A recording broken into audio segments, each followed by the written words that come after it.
The first person to notice I was pregnant was not my doctor, not my best friend, and not the man whose child I was carrying. It was the most dangerous guest who ever walked through the doors of Harbor Lane Hotel. That night, Boston was drowning in rain. Water ran down the tall lobby windows in silver lines, blurring the streetlights on Atlantic Avenue until the whole city looked like it had been painted in tears. I stood behind the front desk with one hand hidden inside the pocket of my oversized navy blazer, pressing 2 fingers against the small curve of my stomach that no one was supposed to see yet. 8 weeks. 3 days. I knew because I counted every morning before I let myself breathe. My name was Claire Bennett, 25 years old, night receptionist, part-time housekeeper when someone called in sick, full-time liar by necessity. I lied when my coworker asked why I kept ginger chews in my drawer. I lied when my manager asked why I refused the staff champagne after the weekend wedding event. I lied every time I looked in the mirror and told myself I could keep this secret until I figured out what came next. The baby was not the problem. Fear was. Fear sat under my ribs like a second heartbeat. Fear wore the face of Victor Hale, the owner of the hotel, the man who held my father's debt in a folder locked inside his office. Victor did not need to yell to make people obey him. He smiled. He adjusted his cuff links. He reminded me that jobs were hard to find, apartments were expensive, and women with complicated lives should be careful about making powerful men curious. So I kept my coat loose. I kept my head down. I worked the night shift because fewer people asked questions after midnight. But that evening was different. Harbor Lane was hosting a private charity reception in the ballroom, the kind of event where women arrived in silk dresses beneath raincoats and men handed their car keys to valets without looking at the price of anything. The lobby smelled like lilies, polished marble, and expensive cologne. Crystal glasses chimed behind the ballroom doors. A string quartet played something soft and sad enough to make rich people feel generous. Checked guests in, smiled until my cheeks ached, and sipped flat ginger ale from a paper cup hidden below the counter. Every few minutes, nausea rose in a slow wave, and I swallowed it down with practiced silence. I had almost survived the worst hour when the front doors opened and the lobby changed. I felt it before I saw him. Conversations dipped. A bellman stopped mid-step. Even the rain seemed quieter against the glass. A man entered without hurrying, wearing a black overcoat darkened at the shoulders by rain. He was tall, maybe 6 feet 2 inches, with pale skin, dark hair combed back from a face too controlled to be called handsome safely, and eyes the color of winter steel. 2 men followed several paces behind him, silent, watchful, dressed like shadows with hotel reservations. My fingers slipped from the keyboard. Adrian Cole. I had not seen him in 6 months. Not since the snowstorm. Not since the night I opened my apartment door to a wounded soul wrapped in an expensive coat and a silence that felt older than pain. Not since I disappeared before sunrise because Victor Hale told me exactly what men like Adrian brought with them. Enemies. Cameras. Questions. Graves that did not need to be dug to bury a woman's future. Adrian crossed the lobby while the world made room for him. I turned slightly, pretending to read the reservation screen, praying he would pass without looking closely. But the baby chose that moment to remind me secrets had bodies. A sharp wave of dizziness rolled through me. I gripped the edge of the desk. My paper cup tipped over, ginger ale spreading across the marble counter in a pale, sticky stream. Adrian stopped. Slowly. His eyes moved from the spilled drink to my hand pressed against my stomach, then to my face. Recognition did not hit him all at once. It sharpened. It darkened. It became something that made my breath vanish. He knew me. And worse, he knew I was afraid. Adrian Cole did not say my name at first. That made it worse. He stood on the other side of the marble front desk while the lobby moved around him in slow, careful currents, guests pretending not to stare, bellmen pretending not to listen, the string quartet, bleeding soft music through the ballroom doors. His eyes stayed on me with the kind of focus that stripped away uniforms, counters, excuses, and every lie I had built in 6 months. I grabbed a stack of napkins and wiped up the ginger ale with hands that would not stop trembling. "Good evening, Mr. Cole," I said, because training was easier than panic. "Welcome to Harbor Lane." His expression did not change, but something behind his eyes tightened. Claire. One word. My name. Quiet enough that no one else should have heard it, but I felt it everywhere. In my throat. In my knees. In the small place beneath my ribs where fear had been living. I forced a professional smile. Your reception is in the grand ballroom. I can have someone escort you. You still do that, he said. Do what? Pretend your voice does not shake when you are terrified. The napkin tore in my hand. I looked down quickly. 6 months vanished. I was back in my tiny apartment during the snowstorm, holding a towel to his shoulder, telling him to stay awake while the old radiator screamed and Boston disappeared behind white glass. He had watched me then the same way he watched me now, not like I was weak, not like I was useful, but like every small thing I did mattered. I hated him for remembering. I hated myself for wanting him to. I am working, I whispered. Then work, he said softly. But do not lie to me. Before I could answer, nausea rose again, hot and sudden. I turned toward the back office, but my foot caught on the edge of the floor mat. It was barely anything. A stumble. A breath. A small failure of balance. Adrian moved before anyone else noticed. He did not grab me. He simply stepped close enough that I could steady my hand on the counter while his other hand hovered near my elbow. Careful, controlled, never touching without permission. That restraint almost undid me. Men had been trying to own my choices for months. Adrian Cole, who could make a room afraid by entering it, was asking without words. I am fine, I said. No, you are not. His gaze dropped to my wrist where my sleeve had slipped back. The thin pale scar from that winter night showed under the lobby lights. Saw recognition land there. He remembered the broken mug, the cut, the way I had laughed because crying would have scared us both. His voice lowered. I looked for you. My heart beat once hard. You should not have. That was not your decision to make. It was the only decision I had left. The front desk phone rang, sharp and ugly. I flinched. Adrian noticed that too. Of course he did.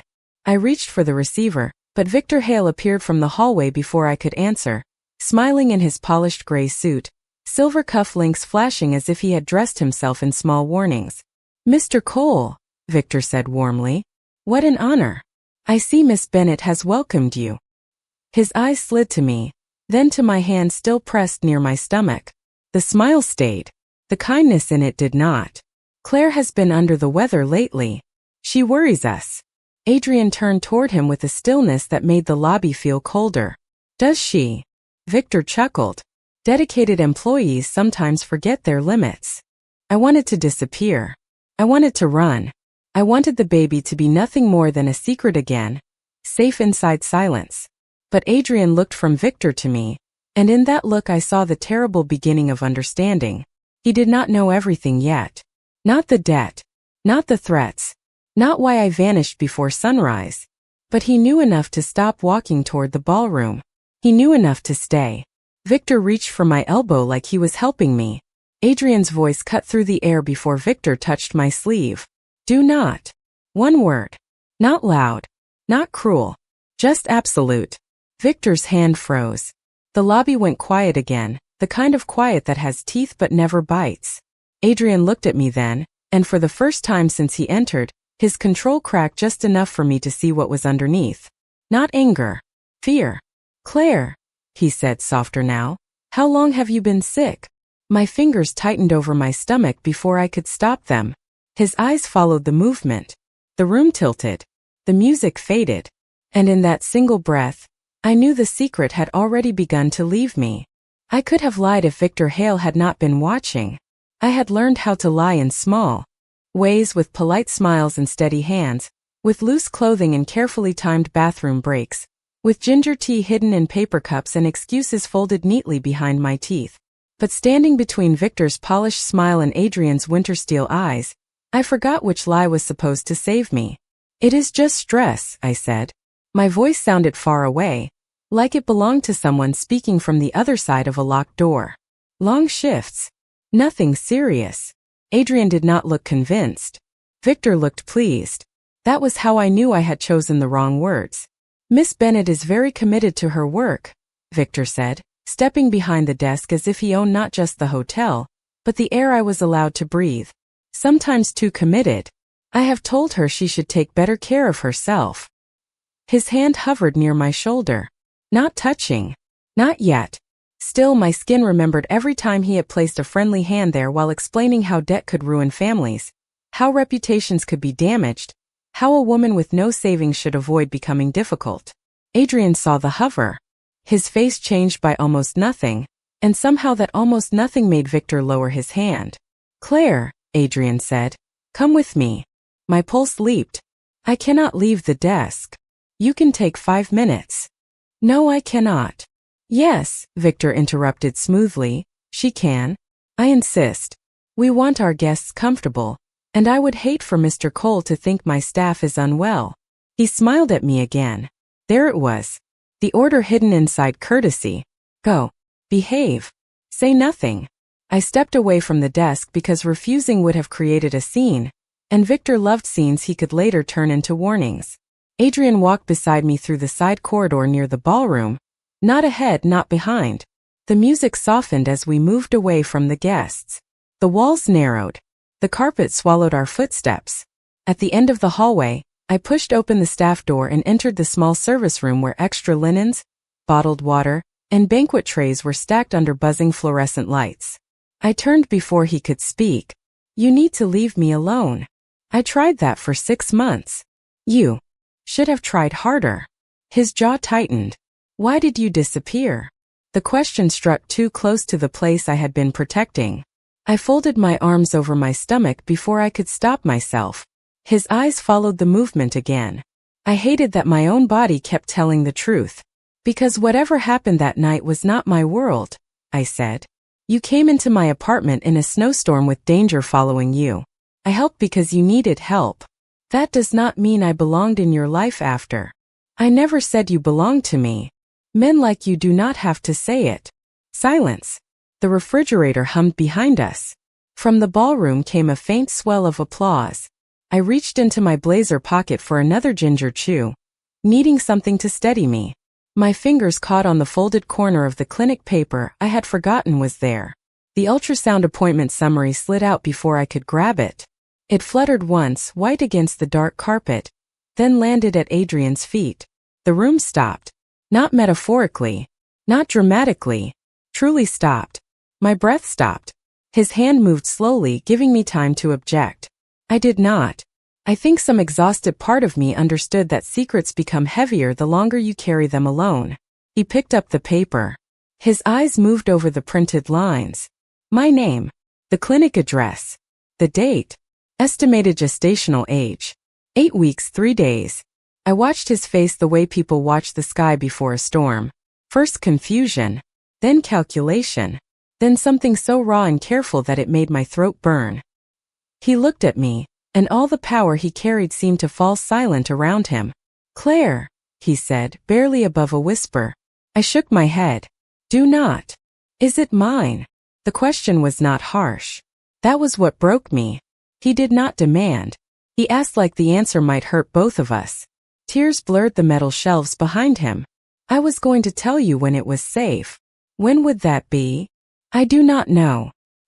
His fingers tightened around the paper, but only slightly, as if he was afraid of damaging the only proof he had. "How long were you planning to hide my child from me?" There it was. The sentence I had feared for weeks. Not loud, not cruel, but it split the room open anyway. I pressed both hands over my stomach, not to hide anymore, but to protect the small life that had turned every choice into a question. "I was not hiding the baby from you," I whispered. "I was hiding the baby from what follows you." Adrian went still.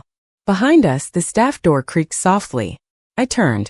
Victor Hale stood in the doorway, his smile gone, his eyes fixed on the paper in Adrian's hand. And suddenly, the secret was no longer between two people. It had become leverage in the hands of the one man I had been trying to outrun. Victor Hale stood in the doorway like he had been invited by the worst possible future. The fluorescent light above him buzzed softly, turning his gray suit the color of old smoke. For 1 second no one moved. Adrian held the ultrasound paper in one hand. I stood with both palms over my stomach. Victor's eyes moved between us, quick and bright, and I watched the moment he understood. Not the humanity of it. Not the fear. Not the impossible tenderness of a life so small it existed mostly as a secret and a heartbeat. He understood value. That was all men like Victor ever understood. Well, he said softly, smoothing one cuff link with his thumb. This explains the fainting. My mouth went dry. Victor, please. I hated that the word please came out of me so easily. I hated that fear could make a woman sound smaller than she was. Adrian turned his head toward me, not Victor, as if my voice mattered more than the man in the doorway. You do not have to ask him for anything. Victor laughed once. Quiet. Polished. Careful, Mr. Cole. This is my hotel. Miss Bennett is my employee. Her father's financial obligations are also, unfortunately, connected to my business interests. Adrian folded the ultrasound paper with impossible care and placed it inside his coat, close to his chest. The gesture was so calm it frightened Victor more than shouting would have. I saw it in the way his smile tightened. Your business interests end tonight, Adrian said. No threat. No raised voice. Just a sentence laid on the floor like a line no one should cross. Victor looked at me then and the old warning returned to his face. Claire, you and I should speak privately.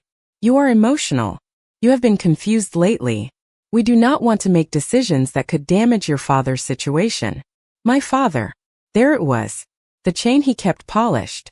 My father had borrowed money after losing his job, then borrowed more when late fees doubled, then became sick from worry before I understood that debt could be designed like a room with no doors.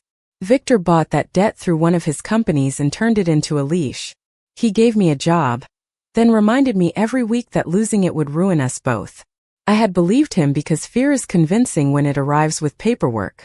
Adrian stepped aside, not in front of me, not shielding me like I could not stand, but clearing space so I could choose where to place myself. That small act steadied me more than any promise.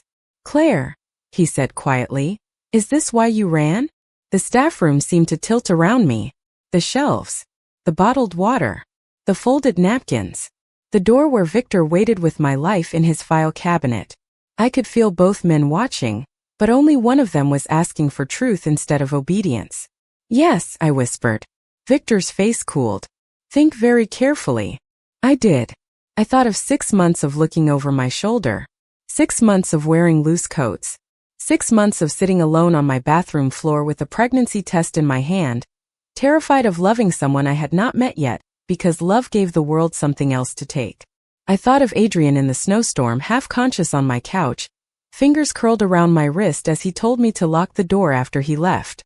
I thought of leaving before sunrise because Victor had shown me a photograph of Adrian entering my building and said, "Men like that make women disappear."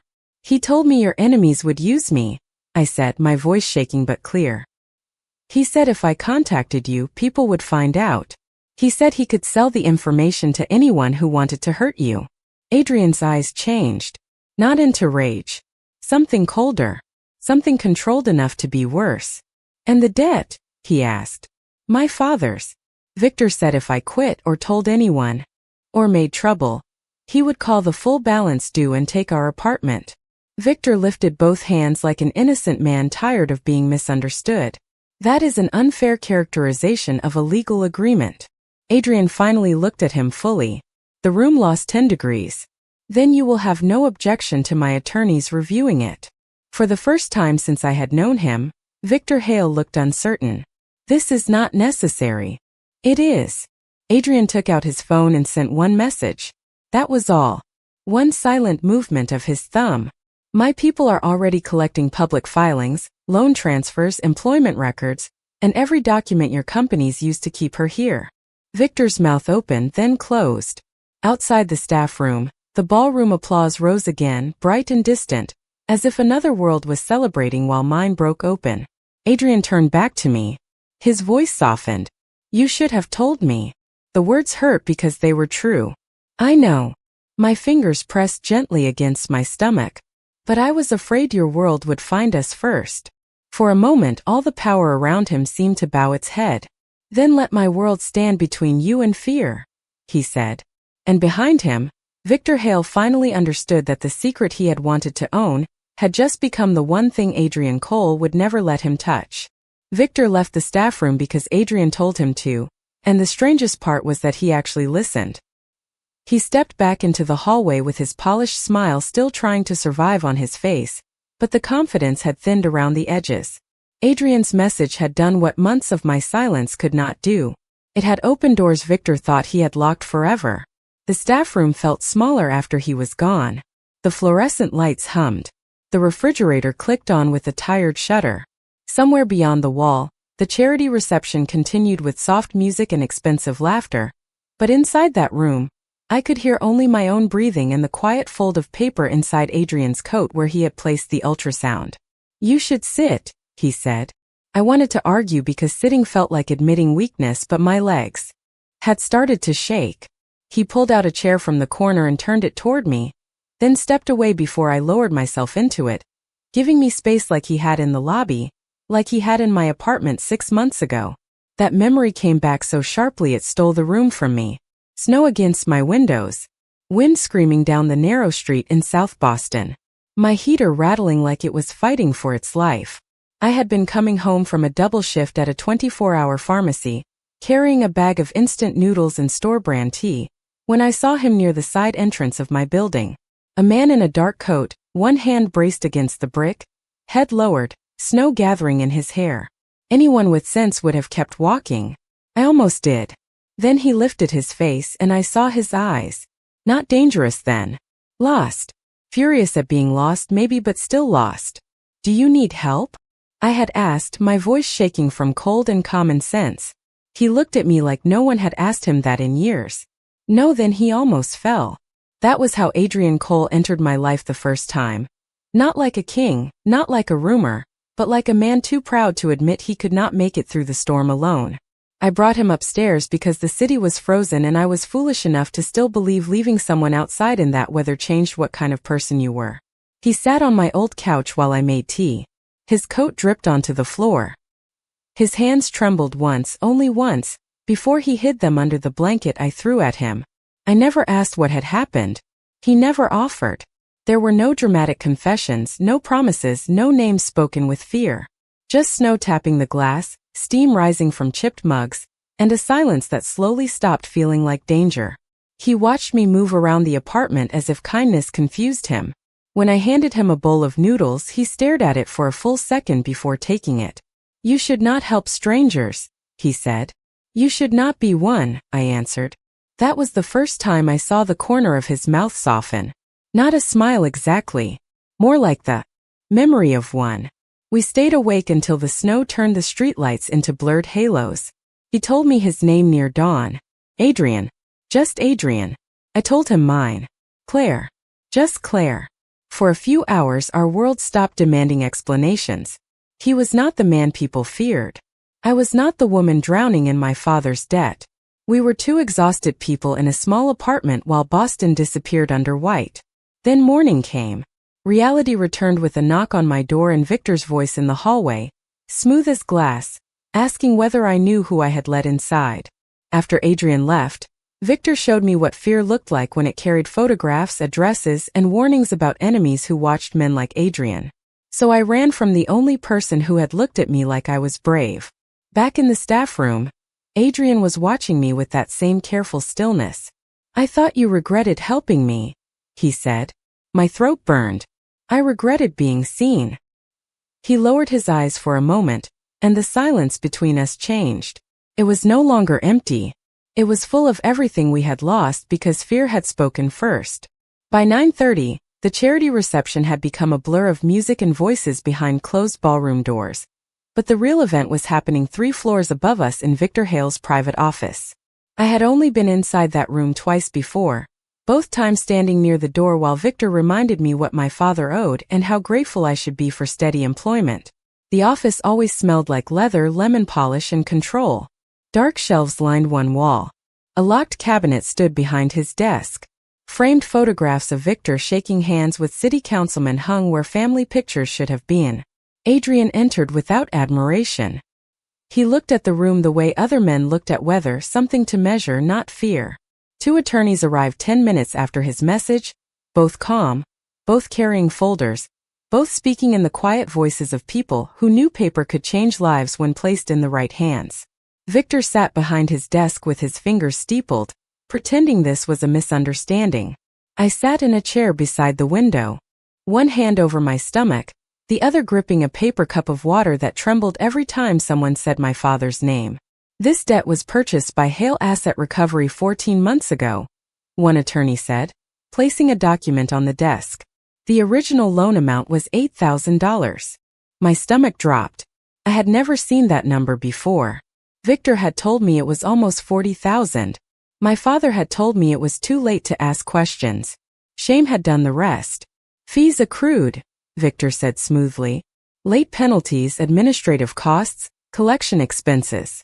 The second attorney opened another folder. Several of those charges appear to violate Massachusetts consumer protection rules. Others were added after Miss Bennett began working here, which raises serious concerns about employment coercion. Victor's smile thinned. That is a dramatic interpretation. Adrian stood near the window, rain sliding down the glass behind him, his black suit cutting a hard line against the city lights.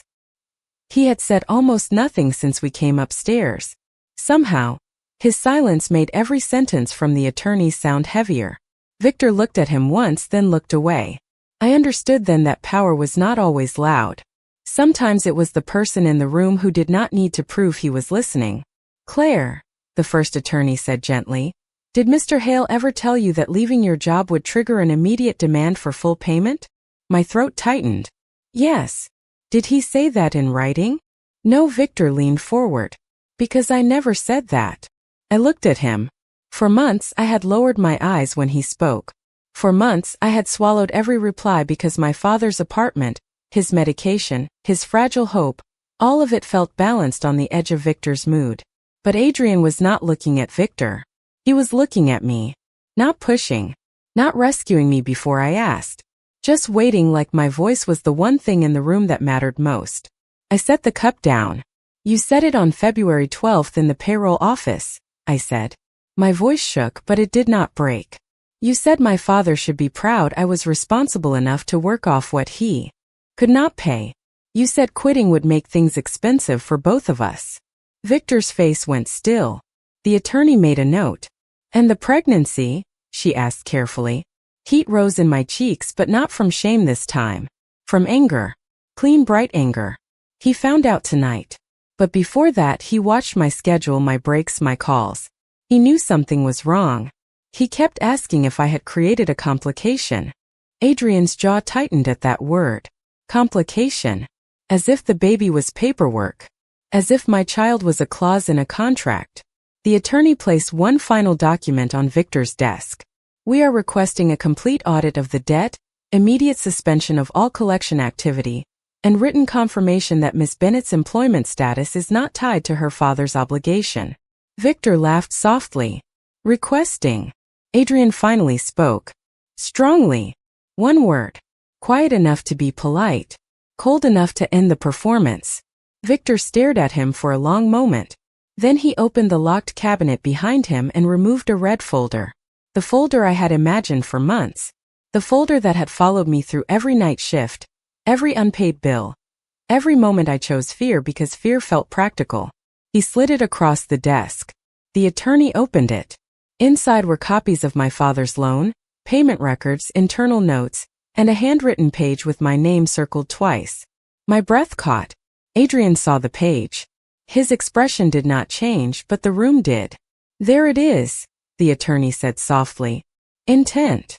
Victor's face lost color. I stared at my name in his handwriting and felt something inside me unlock.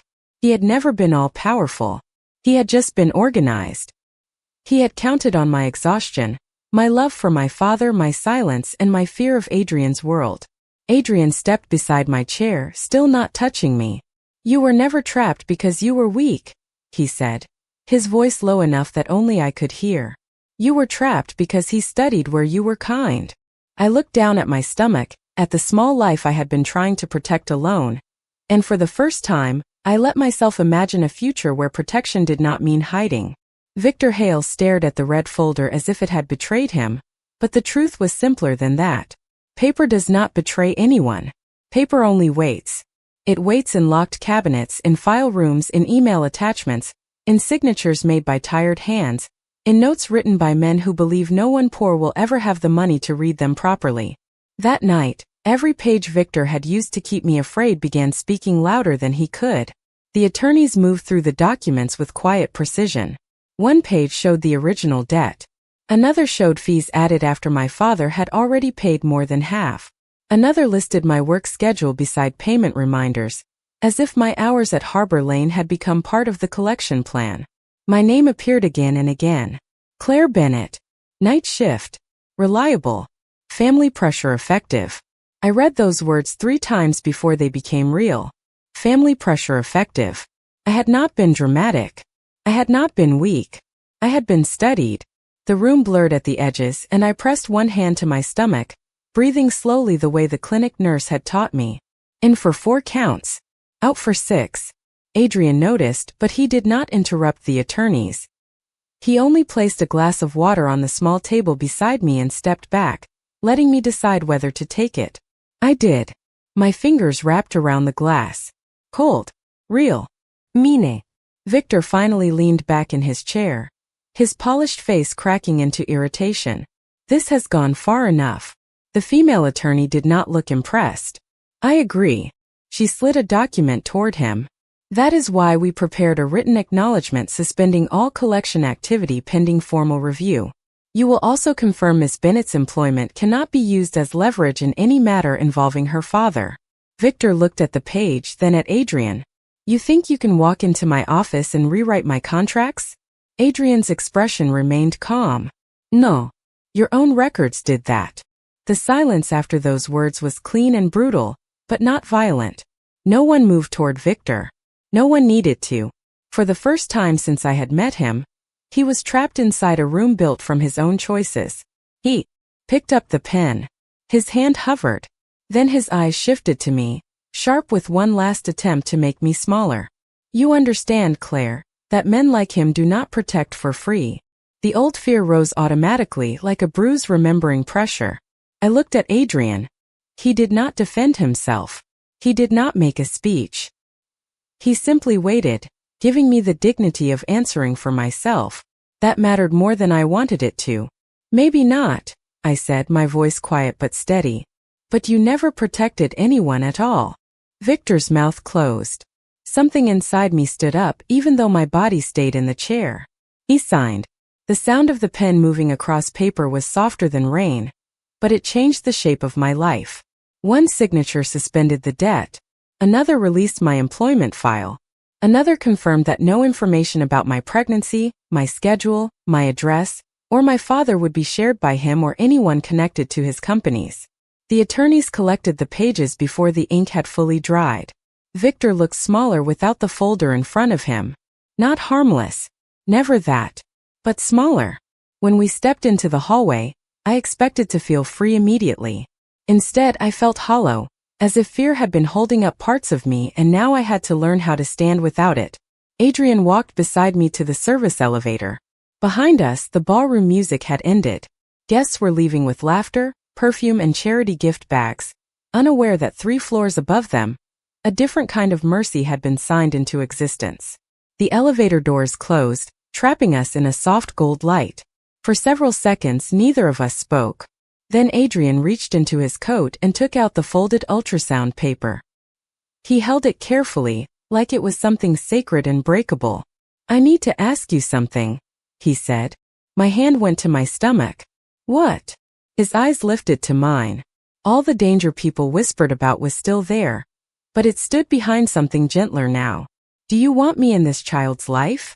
The question stole every breath from my lungs because it was not the question I had feared. I had expected demands, plans, possession disguised as protection. Instead, he gave me the one thing Victor had spent months taking away. Choice. My eyes burned. I do not know how to trust your world. Then do not trust my world yet. His voice was low. Trust this. I will not make your fear another cage.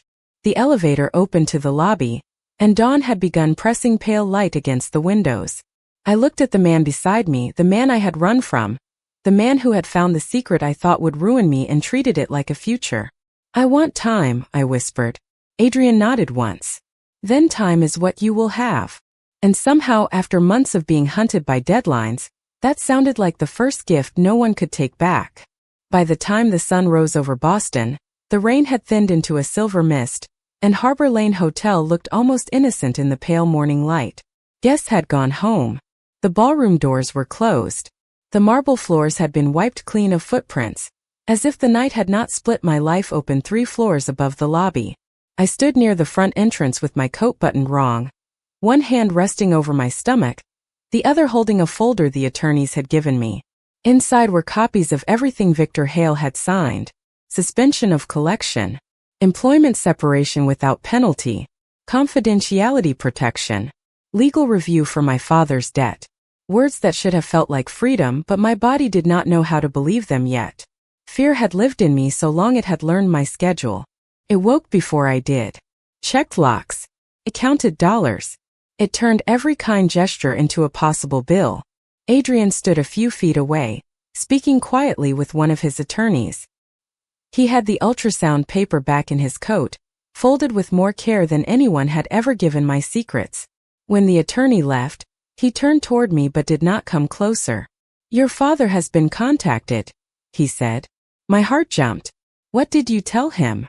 "Only that a legal team is reviewing the debt, and that he should not answer calls from Hale Asset Recovery." He paused. "Nothing about the baby. That is yours to tell." The relief hit so suddenly my eyes burned. I looked away toward the wet street where taxis moved through morning traffic and delivery trucks hissed against the curb. "Thank you." The words felt too small. Adrian seemed to understand that. He reached into his coat and took out a small envelope, plain white, unsealed. "There is one more thing." I stiffened before I could stop myself. His hand lowered slightly. "Not a demand, Claire." I hated how well he could read fear on my face. I took the envelope. Inside was a keycard and an address written on hotel stationery. Beacon Hill, 3rd floor. A neighborhood I had only walked through while pretending the brownstones belonged to another species of people. What is this? A furnished apartment. Quiet building. Secure entrance. Paid for 6 months. My fingers tightened around the card. "No, listen first." "No, Adrián. I cannot move from Victor's cage into yours." The words came out sharper than I meant, but I did not take them back. The lobby went quiet around us, or maybe it only felt that way. Adrian's expression changed, not with anger, but with something like pain, accepting that it had earned the accusation. "You are right to say that." I blinked. He stepped back another inch, as if giving my refusal more room. "The apartment is not in my name. It is arranged through the legal foundation handling your case. You can accept it or refuse it. You can stay 1 night or 6 months. You can change the locks, bring your father, block my number, never see me again." My throat tightened. "And the price?" "There is none. There is always a price. Not from me." His voice was low, almost rough. "I will protect you because I should have protected you sooner. But whether I stand near you, far from you, or nowhere at all is your choice." Choice. The word sounded unfamiliar in his mouth and impossible in my life. Victor had used choice like a hallway with every door locked. Adrian used it like he was placing the key in my hand and walking away before I could accuse him of holding the other half. I looked down at the envelope. My thumb brushed the edge of the keycard. The baby was still too small for the world to see, but already every decision had weight. Where I slept. Who knew? Who stood close enough to hurt us? Who stood far enough to let me breathe? "I am scared of you," I said. Adrian nodded once. "I know. I am scared of what follows you. I know that too. And I am scared that if I let you help, I will forget how to stand on my own." His eyes softened in a way that made him look less like a man the city feared and more like the one who had sat on my old couch during a snowstorm. Holding a mug of tea like kindness was something he had no right to touch. "Then let me stand where you tell me to stand," he said. "Not in front of you. Not over you. Beside you only if you ask." I looked through the glass doors at Boston waking up under gray light. For the first time in months, tomorrow did not feel like a threat with a date attached. It felt uncertain. Fragile. Mine.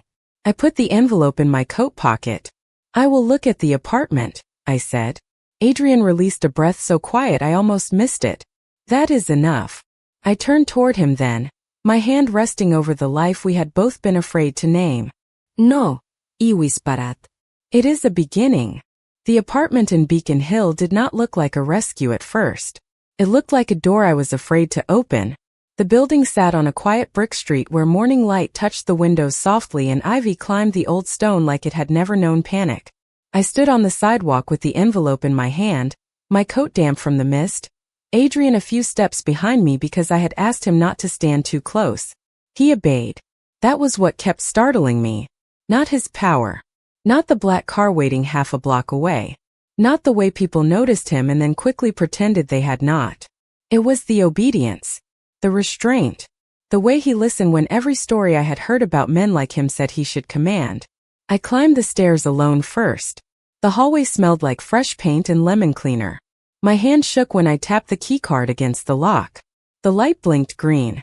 Inside, the apartment was small but warm, with tall windows facing the street, a cream-colored couch, a tiny kitchen, folded blankets on the chair, and a vase of white tulips on the table. Not roses. Not diamonds. Not something dramatic enough to feel like a trap. Just tulips, fresh towels, groceries in the refrigerator, prenatal vitamins on the counter, and a handwritten note from the legal foundation explaining that the temporary housing was voluntary, confidential, and mine to accept or decline. Mine. I read that word 3 times.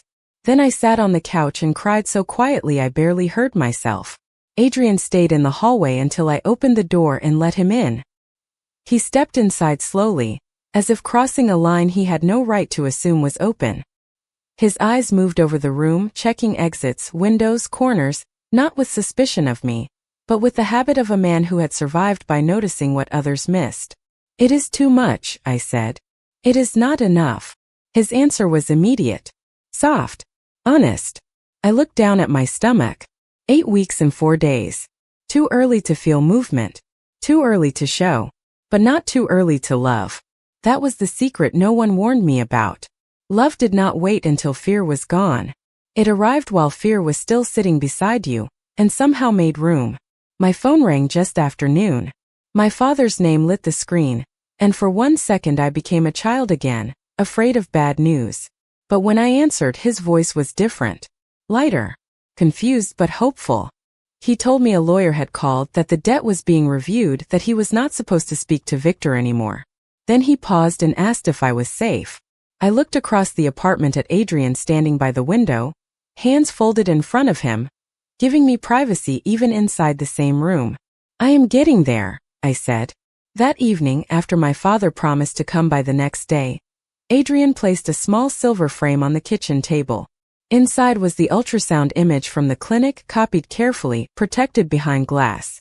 Beneath it was a note in his handwriting. "No child of mine will be born into fear."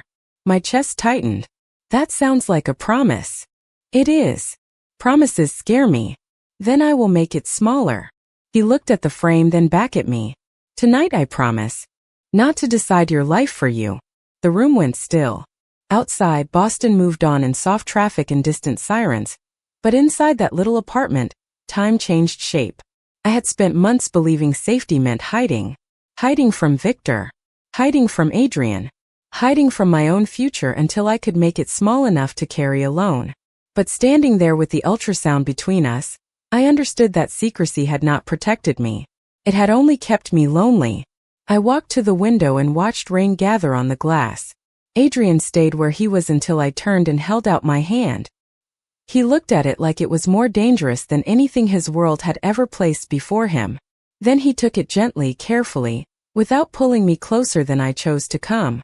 For the first time, I let myself imagine the baby growing up without whispers, without debt collectors, without fear deciding every room. I did not know if Adrian and I would become love or family, or something quieter and harder to name. I only knew he had found my secret and treated it not like a weakness, but like a life. He ruled the city with silence. But the first heartbeat he ever feared losing was the one he had not heard yet.